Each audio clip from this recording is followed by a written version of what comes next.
السلام عليكم ورحمة الله وبركاته. ازيكم عاملين ايه؟ يا رب تكونوا بخير. الحلبة المعقودة او المحوجة ايا كان المسمى ايه بتاعها، لكن هي بجد من الاكلات الحلوة الشتوية اللي الواحد بيعشقها جدا بجد. يعني طريقتها حلوة قوي. تعالي هقولك ازاي تعرفي تعمليها. دايما الناس الكبيرة هي بس اللي بتعملها. لا لا لا، حتى لو كنت صغيرة هخليكي تعمليها باحترافية.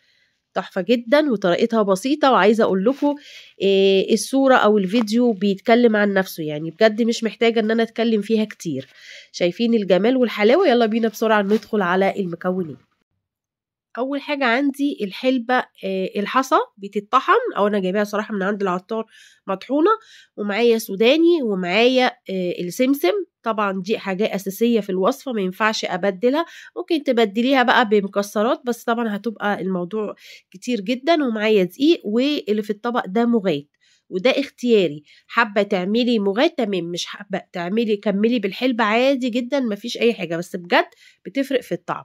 وطبعا المكون اللي ما ينفعش خالص من غير الوصفة اللي هو العسل الاسود. انا هشتغل الكمية بتاعتي على 3 كيلو من العسل الاسود. 3 كيلو ده كتير؟ لا مش كتير، لاني دايما لما بتعملي الحلبة ديت بتبقى حاجة سنوية كده، فبتضطري تدي طبعا ايه حبايبك، تدي جيرانك، فبيبقى كده. شغل كله معايا هنا هيكون على البوتاجاز. جبت الحلة بتاعتي وسخنتها كويس قوي قوي، علشان مش محتاجة مية نهائي. الوصفة دي او الوصفة عندي النهاردة يعني تبعدي تماما عن المية. انا زي ما قلت لكم هشتغل على 3 كيلو من العسل. ف3 كيلو بياخدوا حوالي كوبايتين ونص، او كوبايتين، هي نص ازازة زيت اللي هي اللتر، يعني نص لتر تقريبا. تمام. واديت ال3 كيلو لكل كيلو من العسل بيحتاج لمعلقة وربع من الدقيق. تمام كده. ضفت الزيت بتاعي ونزلت على طول بالدقيق. بديله بس ايه، يعني انا مش بحمر، لا انا بحس كده ايه، يعني اول ما بشم ريحة الدقيق، علشان طعم الدقيق الني ما يكونش مركز فيها. خطوات مش هتاخد معاكي اكتر من 8 دقايق. 8 دقايق هتكوني عاملة كمية محترمة جدا من الحلبة. بعد طبعا التقليب المستمر، تاني حاجة أنا ضفتها السمسم. أنا السمسم هنا جايباه اللي هو الفاتح، مش اللي هو المتحمص.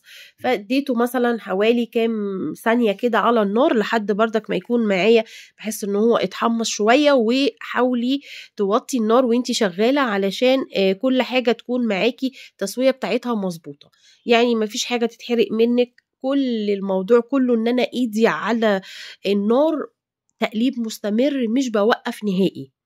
لا بضيف لا بضيف مكون ولا اي حاجه، ايدي على طول شغاله بالتقليب. وحاولي وانتي بتشتغلي في الوصفه دي تبعدي الاطفال تماما يعني عنك، ما يكونش حد واقف جنبك خالص. تمام. بعد طبعا السمسم لما اديته كده تحميصه بسيطه، نزلت عليه بكميه السوداني. كميه السوداني هنا بتعتمد على كميه العسل. انا عامله هنا حوالي 1.5 كيلو من السوداني، وده اختياري.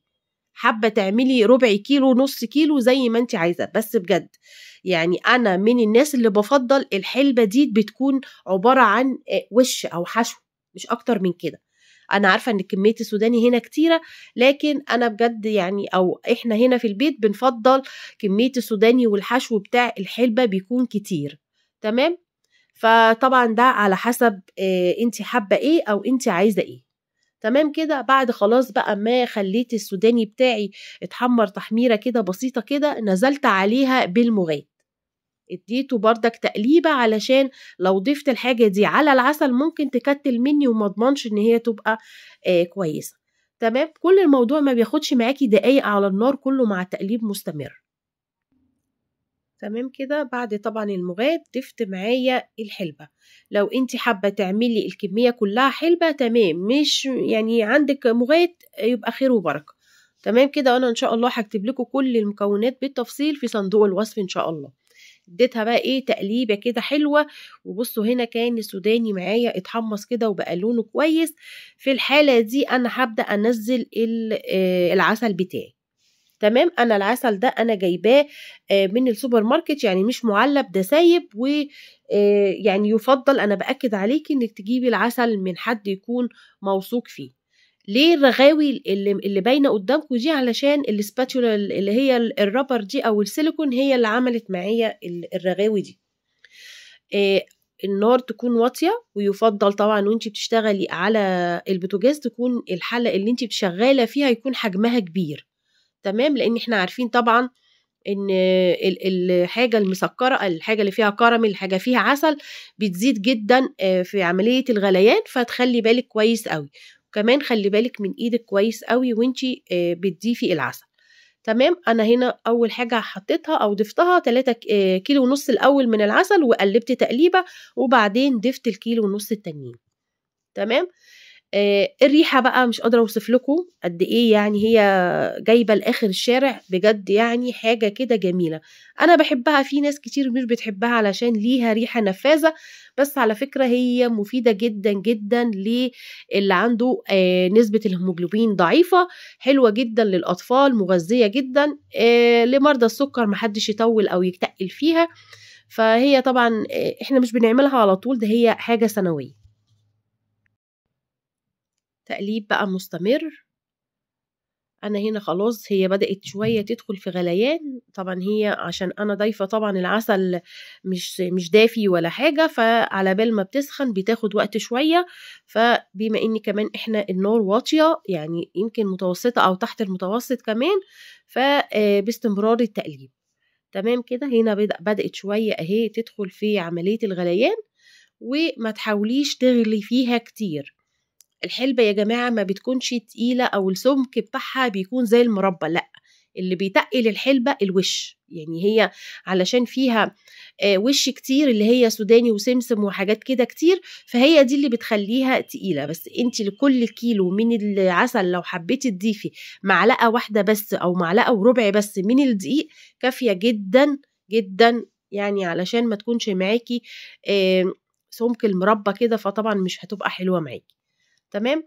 هنا قعدت قد ايه معايا على النار؟ انا الكميه 3 كيلو، يعني خدي بالك كويس قوي ان الكميه كتير، فقعدت معايا على بال ما غلت معايا يعني من 2 ل3 دقايق مع التقليب المستمر. تمام.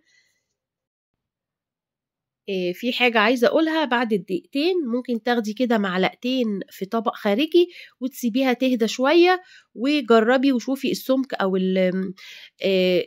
الغلاظة بتاعة الطبق بتاعك زي ما انت حابة ولا لأ، يعني انت عايزاها تخينة كده ولا عايزاها سايلة شوية. بس أنا بقول لكم يعني ما تزوديش عن 2-3 دقايق غليان، لأن العسل طبيعي لما بيتضاف على النار بيتقل بدون أي إضافات.